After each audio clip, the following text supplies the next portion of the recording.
अब वीडियो का थंबनेल देख के आपको लग रहा होगा कि मैं एक ईरान विरोधी सोच वाला इंसान हूँ, तो ऐसा बिल्कुल भी नहीं। हाँ, थंबनेल में थोड़ा गुस्सा जरूर दिख रहा है क्योंकि वो मेरी आपत्ति है उन लोगों पर जो देश का नमक खाकर कभी भी देश हित कामों के लिए खड़े नहीं होते, जबकि ये लोग हर सुविधा का लाभ भारत सरकार से लेते। दरअसल आपको याद होगा कि कुछ दिन पहले नई दिल्ली में मौजूद ईरान के दूतावास ने भारतीय मीडिया के सामने अपील की थी कि इस वक्त ईरान युद्ध के हालात में फंसा है। अमेरिका ने ईरान का ज्यादातर पैसा फ्रीज कर रखा है। युद्ध की वजह से ईरान में अब हालात इतने बदतर होते जा रहे कि अगले कुछ दिनों में ईरानी लोगों को भूखमरी का सामना तक करना पड़ सकता है। इसलिए ईरानी सरकार भारतीय लोगों से अपील करती है कि वो चंदे के रूप में ईरान की आर्थिक सहायता करे। अब ईरानी दूतावास की इस अपील का असर उन लोगों में ज्यादा देखने को मिला जो खामेनेई को अपना धार्मिक गुरु मानते। जी हाँ, मैं शिया मुस्लिम समुदाय की ही बात कर रहा हूँ,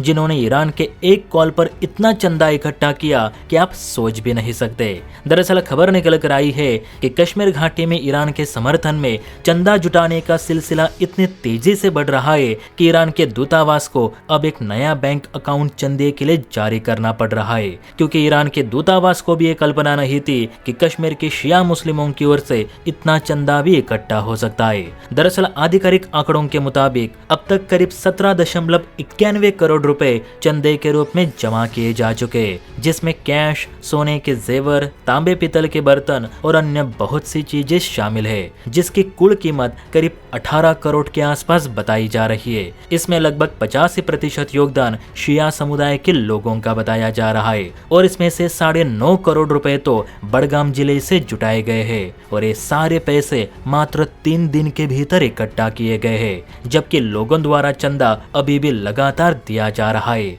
अब मेरा विरोध यहाँ ईरान को सपोर्ट किया जा रहा है उसे लेकर बिल्कुल भी नहीं। भारत सरकार भी इस चंदे को ईरान तक पहुँचाने में मदद कर रही है। सवाल ये है कि ये लोग जब भारत में कुछ बड़ा हादसा होता है तब इनकी देशभक्ति कहाँ मर जाती है। आप सभी जानते हैं बीते साल मई महीने में भारत पाकिस्तान में इतना बड़ा युद्ध हुआ, जमकर बमबारी हुई। उस वक्त भारत के लोग छोड़ो तालिबानी, रशियन, इजरायली, अर्मीनियाई, यहाँ तक कि पश्चिमी देश के लोगों ने तक पहलगाम हमले को लेकर पाकिस्तान की आलोचना की थी और पाकिस्तान जो पहलगाम हमले के आतंकियों को बचाने की कोशिश कर रहा था उसे लेकर बहुत से बाहरी देशों के लोगों ने पाकिस्तान को सोशल मीडिया पर लताड़ भी लगाई थी। लेकिन ये लोग भारत में रहकर भी पाकिस्तान के खिलाफ कुछ नहीं बोले थे, जबकि तब देश प्रेम दिखाने की जरूरत थी। आज ये लोग ईरान में रहते भी नहीं, लेकिन ईरानी सरकार के एक गुहार पे इन लोगों ने 3 दिन के भीतर 18 करोड़ रुपयों का चंदा इकट्ठा किया।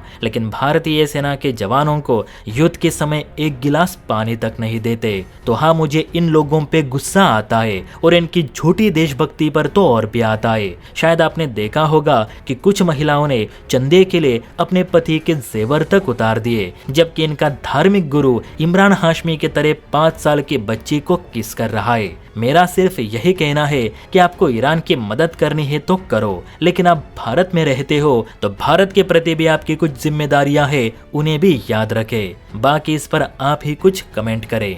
जय हिंद।